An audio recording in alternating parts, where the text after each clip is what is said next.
काँग्रेसच्या धर्मनिरपेक्षतेच्या विचारसरणीमुळे आजही देशामध्ये हिंदू मुस्लिम समस्या, स्वातंत्र्यानंतर काँग्रेसने धर्मनिरपेक्षतेचा चुकीचा अर्थ लावला. नितीन गडकरींची टीका.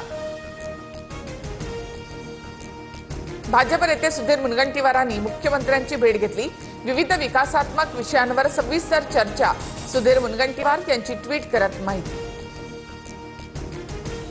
मराठा आरक्षणाच्या विरोधामध्ये नागपूर खंडपीठामध्ये याचिका. हायकोर्टाच्या नागपूर खंडपीठाची राज्य सरकारला नोटीस. 21 जानेवारीपर्यंत उत्तर सादर करण्याचे हायकोर्टाचे निर्देश. उद्यापासून नवी मुंबई आंतरराष्ट्रीय विमानतळ सुरू.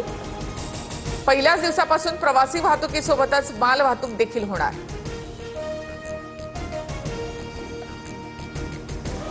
हवा प्रदूषण रोखा, नाहीतर परिस्थिती नियंत्रणाच्या बाहेर जाईल. मुंबई महापालिका आणि एमपीसीबी वायू प्रदूषणाला रोखण्यात अपयशी. मुंबई हायकोर्टाकडून नाराजी व्यक्त.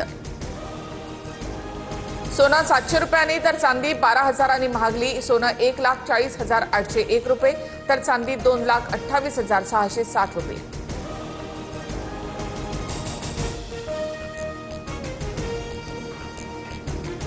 कांदिवली ते बोरिवली 5व्या आणि 6व्या मार्गिकेसाठी 30 दिवसांचा मेगा ब्लॉक. शनिवार आणि रविवार 317 लोकल रद्द.